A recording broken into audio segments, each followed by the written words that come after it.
Bien, alors, à l'ordre, s'il vous plaît, nous reprenons nos travaux. Ça nous fait plaisir d'accueillir cet après-midi les représentants de la Fondation littéraire Fleur de Lys. Monsieur Serge-André Gué, vous en êtes le président-directeur général? Eh oui. Bonjour, ça va bien? Bonjour, ça va très bien, vous? Très bien, je vous remercie. Et Madame Renée Fournier, secrétaire trésorière. Bonjour.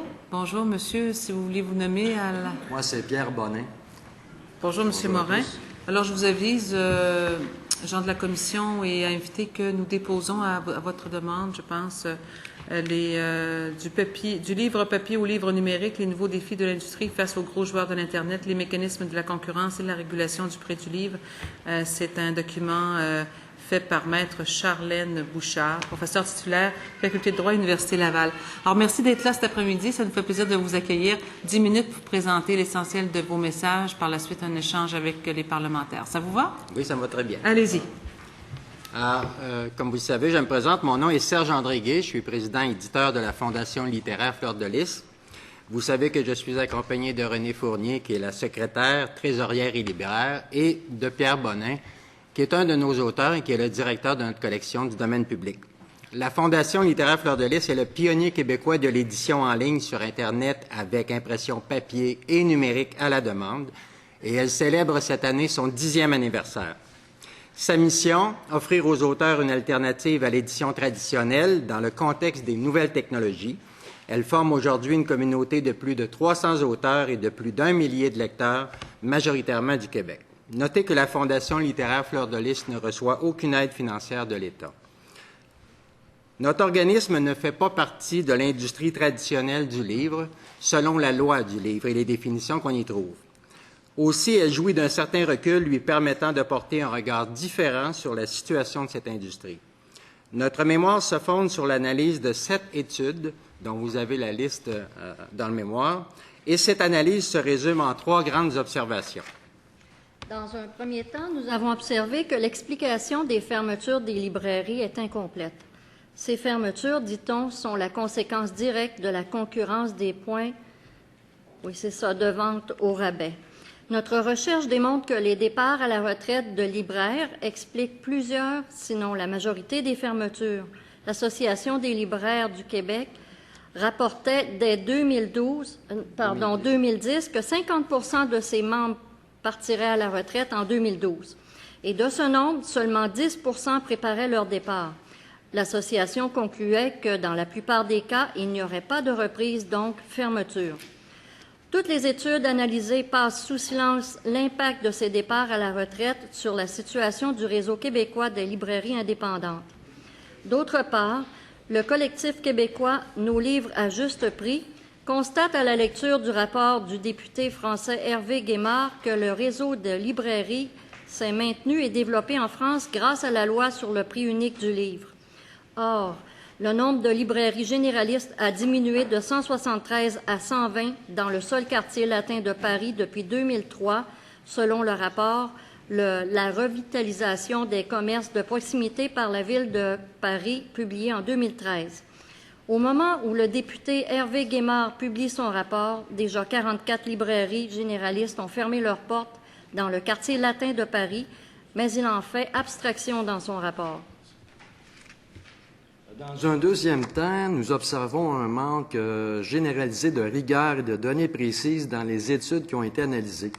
C'est le cas, entre autres, de l'évaluation de l'offre étrangère dans le domaine du livre numérique dans le rapport de la SODEC.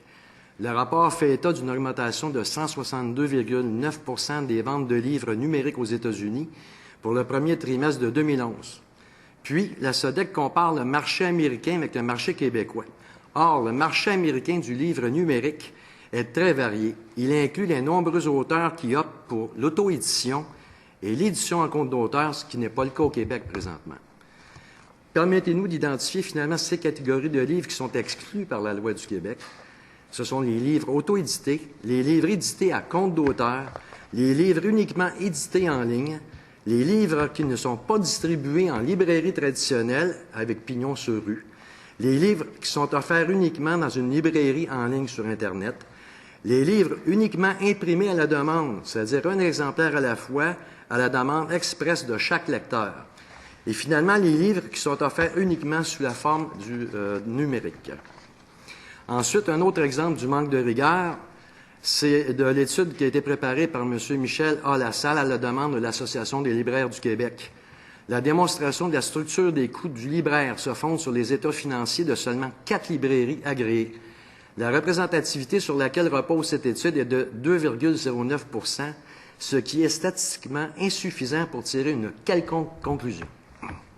Dans un troisième temps, nous observons que le débat sur le prix unique du livre place le prix comme étant le premier pilier du marketing. Or, le prix est le 4e pilier du marketing. Toute analyse sérieuse se penchera sur les 4 P du marketing, la qualité du produit, l'emballage, la publicité et le prix, qui reposent sur la distribution et l'exposition en magasin. Nos libraires sont d'abord et avant tout des entrepreneurs. Et à ce titre, ils ont l'obligation de s'adapter aux nouveaux comportements des consommateurs pour survivre et prospérer. Comme l'enseigne la théorie de l'évolution de Darwin, une espèce s'adapte au changement de son environnement, y compris à l'évolution des autres espèces, ou elle disparaît. Toute résistance au changement est fatale. Avant de formuler nos recommandations, nous tenons à mettre en garde la Commission sur les limites du cadre législatif et réglementaire actuel. Par exemple, la loi du livre ne reconnaît pas les librairies en ligne présentes uniquement sur Internet. C'est le cas d'Amazon, Apple eBookstore et de la Fondation littéraire Fleur de Lys. Un simple amendement de la loi du livre ne pourrait pas s'appliquer aux intervenants qu'elle ne reconnaît pas. La Fondation littéraire Fleur de Lys croit que l'Assemblée nationale n'aura pas d'autre choix que d'opter pour une nouvelle loi plutôt qu'un amendement à la loi actuelle. Enfin, la Fondation littéraire Fleur de Lys ne prend position ni en faveur ni contre une réglementation du prix de vente du livre. Cependant, nous formulons les recommandations suivantes à la Commission. Nous recommandons à la Commission et au gouvernement d'adopter désormais une approche gagnant-gagnant en exigeant des retombées spécifiques pour maximiser l'impact de l'aide gouvernementale, y compris d'une éventuelle réglementation du prix de vente du livre. Par exemple, nous recommandons à la Commission d'exiger la mise en vedette des livres québécois dans toutes les librairies, et ce, sans aucun frais pour les distributeurs et les éditeurs. Nous recommandons aussi à la Commission d'obliger l'impression au Québec de tous les livres édités avec l'aide de l'État. Plusieurs éditeurs, soutenus financièrement par le gouvernement du Québec, confessent publiquement imprimer en tout ou en partie leurs livres aux États-Unis et en Asie. Ainsi, une part de l'aide de l'État québécois, tirée des impôts et des taxes des citoyens, profite à des imprimeries étrangères plutôt qu'à nos propres imprimeries. Nous proposons que les éditeurs québécois conservent 100% de l'aide de l'État dans le cas où ces derniers impriment leurs livres au Québec et un pourcentage moindre de cette aide de l'État s'ils impriment leurs livres à l'étranger. La Fondation littéraire Fleur de Lys recommande qu'un label « Imprimé au Québec » soit instauré. Cette proposition de la Fondation littéraire Fleur de Lys reçoit l'appui de l'Association québécoise de l'industrie de l'imprimé. Nous recommandons aussi à la Commission d'effectuer un suivi très serré des ventes de livres pour mesurer l'impact d'une éventuelle réglementation du prix unique du livre. Enfin, pour cerner la situation réelle du livre au Québec, nous recommandons à la Commission de commander de rendre public un portrait annuel inclusif et détaillé du livre au Québec, ce qui n'existe pas présentement. Nous sommes particulièrement préoccupés aussi par le manque d'informations au sujet de ce qu'on appelle maintenant le peuple en écriture, c'est-à-dire de ceux et celles qui s'adonnent à l'écriture et optent pour les alternatives au marché traditionnel de l'édition, telles que l'auto-édition, l'édition en ligne et l'édition en compte d'auteur. Enfin, nous tenons à vous remercier sincèrement pour nous avoir prêté votre écoute et de nous avoir invités à participer à vos travaux. Merci beaucoup. Merci beaucoup, messieurs, madame, pour votre exposé. Monsieur le ministre? Monsieur le député de Bonaventure, bien sûr, allez-y. Merci beaucoup, Madame la Présidente. Bonjour. Écoutez, question très simple. Quel serait l'effet d'une réglementation du prix de vente des livres neufs sur vos activités? Ça dépend si vous l'incluez dans la loi du livre. Si vous amendez simplement la loi du livre, il faut savoir que la loi du livre ne nous définit pas comme étant ni un éditeur ni un libraire. Donc, à nous, ça ne nous affecte pas. OK. C'est tout. Mon collègue, tu as une question? Bon, j'ai une question courte. Vous parlez tout à l'heure, le livre. Est-ce que vous êtes dans le livre numérique, vous donnez des services à ce niveau-là? Est-ce que votre demande, vous avez-vous une demande à cet effet au niveau si on change la réglementation, de vous d'inclure dans dans la réglementation, autrement dit qu'on pourrait légiférer au gouvernement, inclure le genre d'entreprise que vous êtes dans cette législation-là, ou si vous préférez demeurer à l'écart? Écoutez, si vous voulez nous inclure, le seul bénéfice qu'on aurait à être inclus dans la loi du livre, et personne ne vous recommande d'ouvrir la loi du livre, il faudrait à ce moment-là nous donner accès au programme d'aide. On n'a pas accès actuellement au programme d'aide de l'État parce qu'on n'est pas reconnu par la loi du livre. Mais si vous nous incluez dans une loi à part sur le prix unique du livre, et là, vous nous demandez de nous plier à une loi, alors que l'autre ne nous concerne pas dans le sens où on touche aucun bénéfice de l'État, on n'a aucune subvention de l'État. On parle de livres numériques, mais on parle aussi de livres papier dans notre cas. Ça, je voulais vous le préciser, on fait les deux. C'est des livres papier, mais imprimés à la demande. C'est ce qui est de plus en plus populaire à l'heure actuelle en Europe, aux États-Unis. L'auto-édition représente un fort pourcentage des ventes de livres. Et ce qu'on dit au gouvernement ici maintenant, c'est d'accord, si vous accordez le prix unique du livre, moi, on ne s'oppose pas à cette réglementation, à l'adoption d'une telle réglementation par le gouvernement. Ce qu'on dit, c'est maintenant exiger quelque chose de très spécifique en retour. C'est très important pour nous. Ce qu'on observe, c'est que l'industrie reçoit beaucoup. Elle valorise le livre, bien sûr. Ce qu'elle nous dit, c'est qu'elle a 12 000 emplois qu'elle soutient, 12 000 emplois pauvres, d'après ce que nous dit Denis Vaugeois. Qu'il y a plus de 300 millions dans l'économie qui est injectée. Ça, tous les secteurs de l'économie au Québec peuvent en dire autant. Le secteur de l'aviation peut en dire autant. Le secteur de l'alimentation peut en dire autant. Dans le cas du livre, qui est soutenu davantage que tous les autres secteurs, dans une certaine mesure, il faut passer à une politique de gagnant-gagnant. C'est-à-dire exiger quelque chose en retour. Oui, on vous offre le prix unique du livre, mais garantissez-nous que le livre québécois va être mis en vedette dans les librairies, et ça sans frais pour les éditeurs et sans frais pour les distributeurs. Parce que vous savez qu'un distributeur ou un éditeur doit payer pour que son livre soit souvent mis en vedette. Vous savez qu'une nouveauté en librairie, ça dure 3 mois. La réglementation va s'appliquer pendant 9 mois. Ça veut dire que si le livre est retiré au bout de 3 mois, qu'est-ce qui advient des autres mois? Il n'y aura jamais eu aucun rabais sur ce livre-là. Il n'y aurait jamais eu la force du prix pour être vendu. Ça, c'est des choses qu'on pourrait exiger. Par exemple, je sais qu'il y a des ententes très particulières entre certains distributeurs et chaînes de librairies pour conserver le roman québécois plus longtemps, en librairie, plus longtemps que les 3 mois de base. Mais ça pourrait être inclus dans une réglementation comme celle-là. Ce que je vous dis, c'est, en fait, c'est beau de donner le bon Dieu sans confession à l'industrie du livre, mais on n'a plus les moyens financiers de faire ça. Il faut exiger des retombées très spécifiques, très particulières, puis c'est des exemples qu'on vous donne. Par exemple, l'impression au Québec. Moi, si je reçois une subvention puis que je fais imprimer mes livres en Chine, en Asie ou chez lulu.com aux États-Unis, je donne une partie de la subvention que je reçois à des imprimeurs qui sont à l'extérieur du pays. Et ça n'encourage pas notre économie. Alors moi, je me dis, si tu veux recevoir 100% de la subvention comme éditeur, eh bien, à ce moment-là, fais imprimer tes livres au Québec par des imprimeurs d'ici. On a l'expertise. C'est pas parce que les gens ne s'en vont pas à l'extérieur parce qu'on n'a pas l'expertise. On parle souvent du livre jeunesse qui coûte plus cher à imprimer.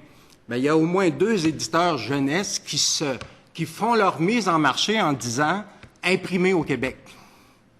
Et c'est pas les couleurs qui manquent ni les dessins, là.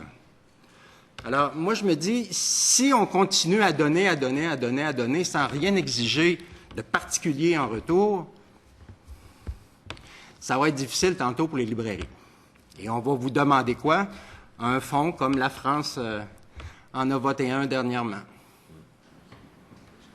Vous mentionnez aussi dans votre mémoire que la disparition, je pense que vous en avez parlé tantôt, la disparition des librairies au Québec serait plus due à la retraite des propriétaires des librairies que peut-être même à la concurrence des grandes surfaces. Comment vous arrivez à déterminer que c'est pas l'inverse, c'est les grandes surfaces, ou comment vous arrivez à déterminer ça? Avez-vous des... Pas déterminer ça. C'est une donnée qui est disponible à l'Association des libraires du Québec. Oui, c'est ça. C'est une étude qu'ils ont faite en 2010.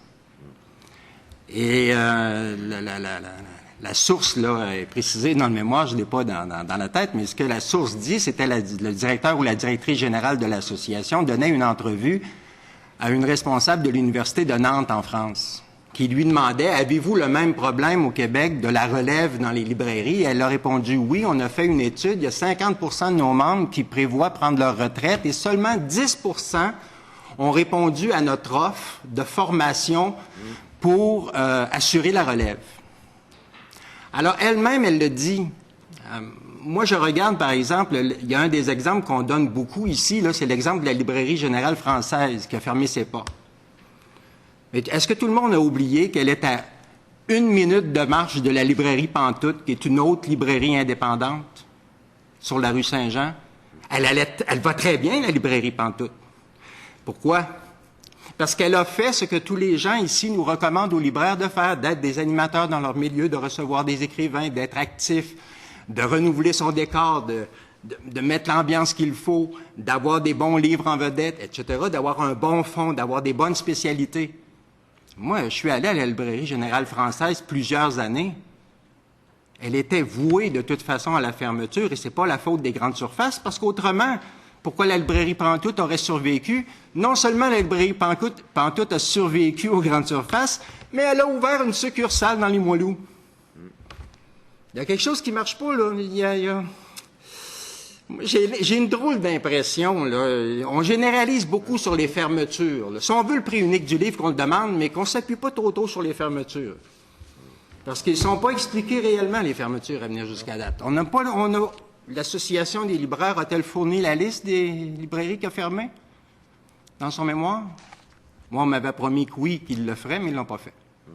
C'est bien. Je ne sais pas si M. le ministre a une question. Non. Je pourrais continuer. À titre indicatif, vous avez fait référence aux États-Unis sur le marché parallèle représentait quand même un pourcentage important aux États-Unis. Mais ici, au Québec, la vente des livres issus du circuit parallèle à l'édition traditionnelle, comment vous l'évaluez ici? Écoutez, nous, on participe, l'Institut de la statistique du Québec nous téléphone à tous les mois pour enregistrer nos ventes. Je ne sais pas s'ils le font avec les autres. On n'a pas d'association d'éditeurs. On n'est pas un secteur qui est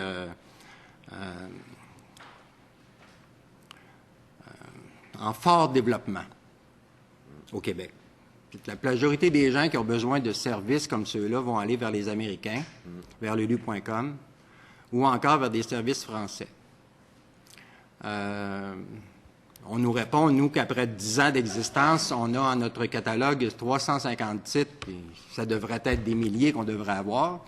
Effectivement, ça devrait être des milliers qu'on devrait avoir, mais beaucoup d'associations, dont l'UNEC, ont référé plusieurs auteurs chez lulu.com aux États-Unis.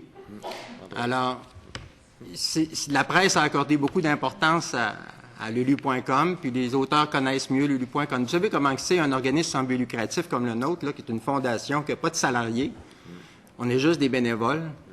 On n'a pas de budget marketing, là. Ce qu'on offre, nous, c'est au prix coûtant qu'on le fait, là.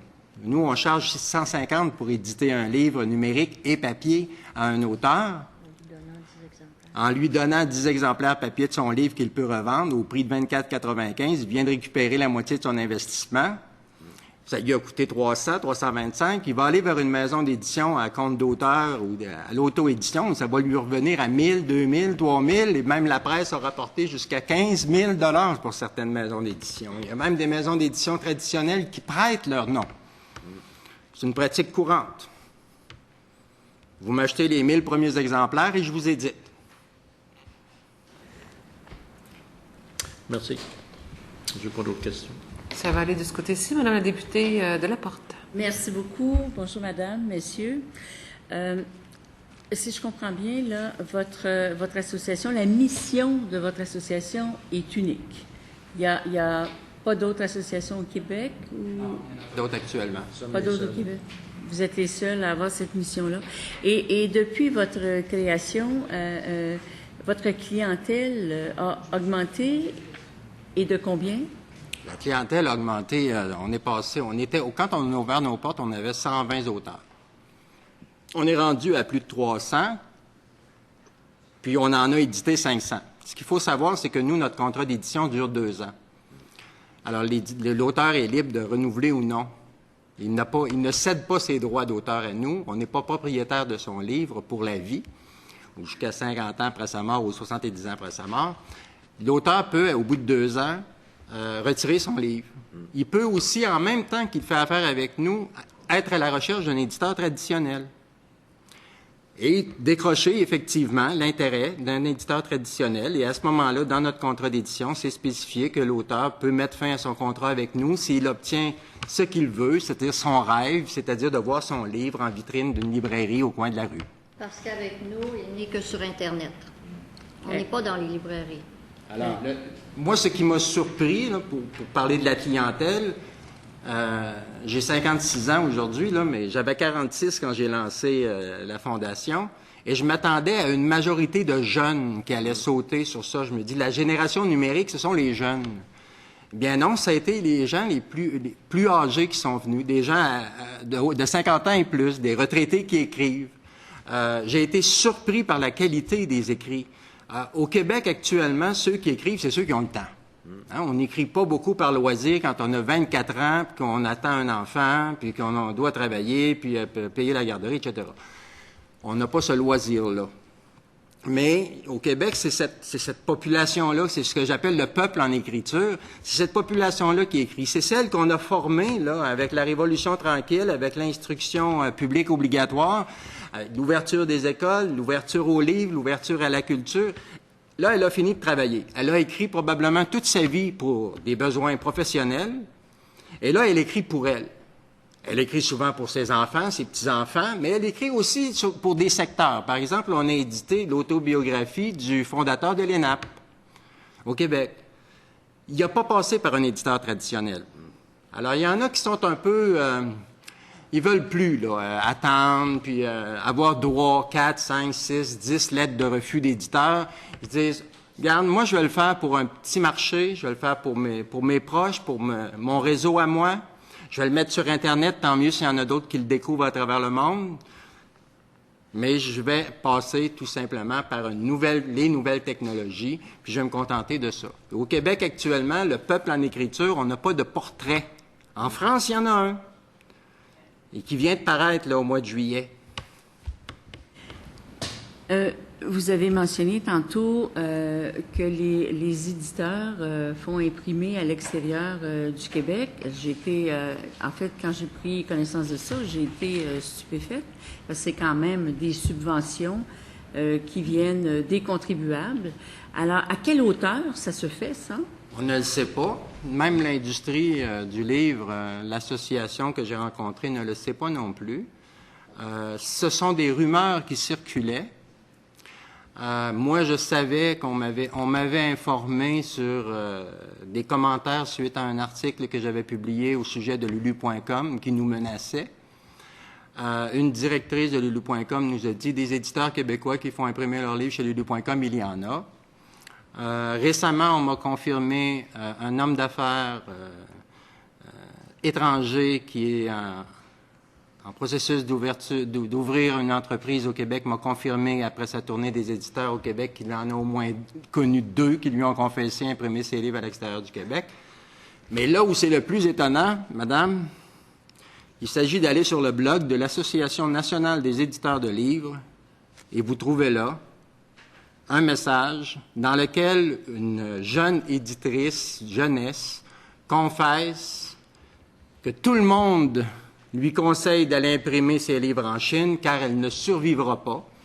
Et vous avez juste à lire les commentaires qui suivent le message dans le blog de l'association pour voir qu'il y en a qui vous font rapport qu'ils font imprimer leurs livres en Asie. OK. À la page 11 de votre mémoire, vous parlez, vous dites, nous excluons tous les livres produits en parallèle de l'industrie additionnelle du livre, et vous en identifiez quelques-uns. Il y a deux que j'aimerais que vous me clarifiez de quoi il s'agit. Vous parlez des livres auto-édités et vous parlez des livres édités à compte d'auteur. Grand type d'édition. L'édition à compte d'éditeur, c'est ce que fait l'industrie traditionnelle du livre, c'est-à-dire que ça ne coûte absolument rien à l'auteur d'être édité. En fait, on dit que ça ne lui coûte rien, mais ça lui coûte ses droits d'auteur sur son œuvre. À long terme. À très long terme. Ça lui coûte beaucoup, même s'il n'y a aucun frais pour être édité. Ça lui donne une chance parce que 90% des manuscrits sont refusés. Le livre auto-édité, c'est l'auteur qui contracte tous les services dont il a besoin. Le service d'infographie, la révision, la correction, le montage de la maquette, l'imprimeur, le distributeur, etc. Il contracte lui-même chacun des services. Pour faciliter la vie à cet auteur-là qui souhaite s'auto-éditer, mais qui ne veut pas s'embourber avec 200 contrats à signer, puis à surveiller, puis à vérifier, il y a des maisons d'édition qui offrent ce qu'on appelle l'édition à compte d'auteur. Alors, l'auteur fait affaire avec un seul service qui lui fournit tous les services pour s'auto-éditer. Donc, parfait. Vous avez mentionné aussi le manque de rigueur dans les données. Et là, en lisant cela, là, je me suis dit, il est passé plein de monde, là, depuis 3 jours maintenant, et on a eu plein de données. Est-ce que j'entends que les chiffres en fait, on a posé des questions, on a eu des réponses sur certaines données. Alors, est-ce que j'en conclus que ces données-là ne seraient pas tout à fait exactes? Je ne sais pas que les données sont exactes, c'est qu'elles sont insuffisantes et insuffisamment expliquées aussi. Moi, j'ai écouté la première journée de la commission. Je m'attendais à ce qu'on vous fournisse des données quand vous posiez des questions sur tes données. Alors, la première journée, je l'ai écoutée en entier, puis souvent, on vous a répondu « Ah, on n'a pas les données. On n'a pas les données. » Et il y a quelqu'un, prenons l'Association nationale des éditeurs de livres, ils vous ont répondu qu'ils ne savaient pas combien il y avait d'éditeurs au Québec. Et que cette question-là, vous devriez la poser à la SODEC. Est-ce que la SODEC a le bon portrait? On n'a pas de portrait sectoriel du livre au Québec. Le livre, là, il a comme échappé aux grappes industrielles de Gérald Tremblay, là. Dans tous les secteurs au Québec, on a une table agroalimentaire, on a une table pour l'industrie, on a une table pour tous les secteurs industriels, mais dans le domaine du livre, il y a une table de concertation de l'industrie du livre dont est exclu le gouvernement, à moins que je me trompe, Monsieur le ministre. Il y a un conseil de la lecture et du livre qui est en fait qui regroupe beaucoup de gens de l'industrie, mais peu de gens de l'extérieur de l'industrie, peu de spécialistes. Moi, j'ai pas été étonné par les données qui vous ont été livrées ici, là. Même dans le dernier mémoire que j'ai lu, celui de l'Association des libraires, là, on a parlé des fermetures pendant un paragraphe, et puis on s'est tué sur la question par la suite. Mais on argumente encore. Il y a beaucoup d'argumentation, mais les données sur lesquelles on s'appuie ne sont pas élaborées suffisamment. On n'a pas les sources. Ou si on prend, par exemple, la fameuse référence au rapport Guémard, là, que tout le monde a vu venir comme si c'était une panacée.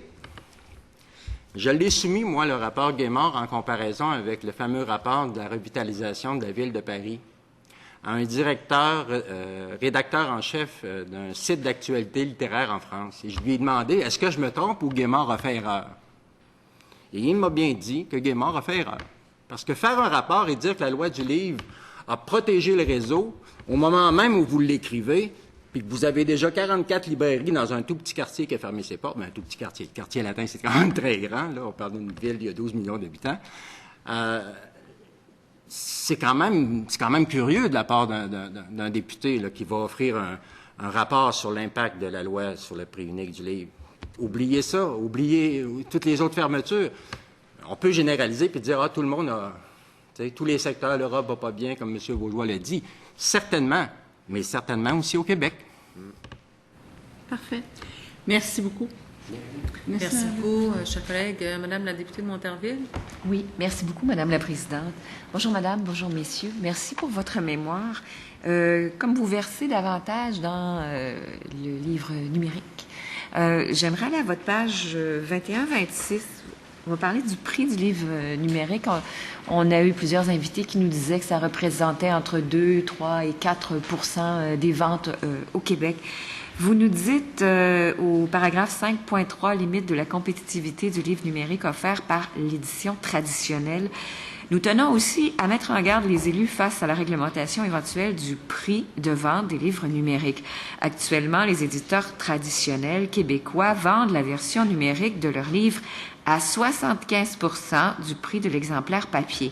Notez que ce prix est maintenu malgré la nouvelle aide financière de l'État pour la production de la version numérique. Or, ce prix n'est pas compétitif face à la concurrence étrangère. Pourriez-vous élaborer à cet égard? Quand on vend un livre numérique à 70 ou 75 % du coût de l'exemplaire papier, c'est vraiment pas compétitif sur le marché. Si vous allez sur Amazon, si vous allez à la librairie, à notre fondation, nous, on a établi un prix fixe, 7 $. Tous les livres papier se vendent 24,95 $, sauf exception, s'il y a beaucoup d'images couleurs, on monte à 29,95 $.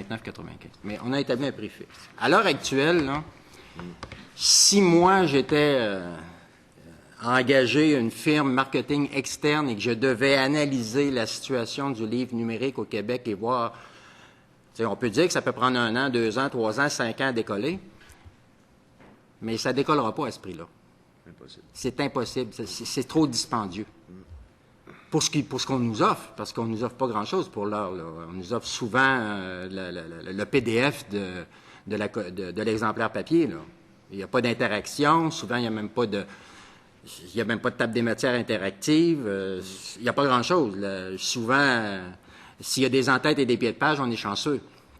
Mais il y a un travail à faire, puis le travail est dans le prix. Alors, moi, je sais qu'on a été en retard dans le démarrage du livre numérique. Pourquoi? Mon interprétation est facile à ça. Les éditeurs attendaient l'aide de l'État. Et c'est souvent comme ça au Québec, dans le milieu du livre. On attend l'aide de l'État. C'est une industrie qui est sous un respirateur artificiel de l'État. Elle vous le dira elle-même. Si vous retirez votre aide, il meurt. C'est presque une industrie gouvernementale.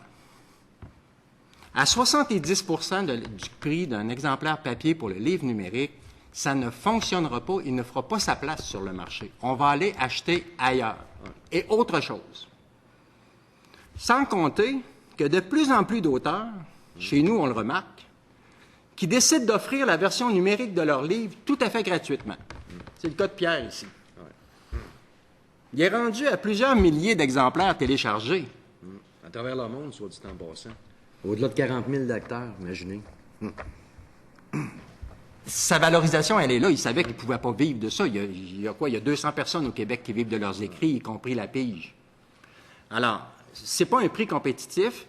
Puis même si on leur donne le fameux 500 $, maximum 30 000 par année, je crois, pour le livre numérique, là, par éditeur, ils n'ont pas baissé le prix.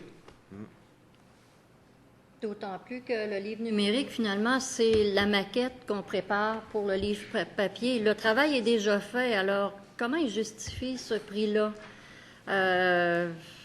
C'est pas pour le surplus de travail, parce que justement, ça ne leur en demande pas plus. C'est un profit qui est beaucoup plus grand, finalement. Ce sera votre mot de la fin, chère madame. Merci pour votre présentation. Merci beaucoup.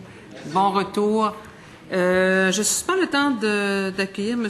Germain Belzile. Il est accompagné de M. Vincent Geloso. Je ne sais pas si je le prononce comme il faut. On saura me reprendre.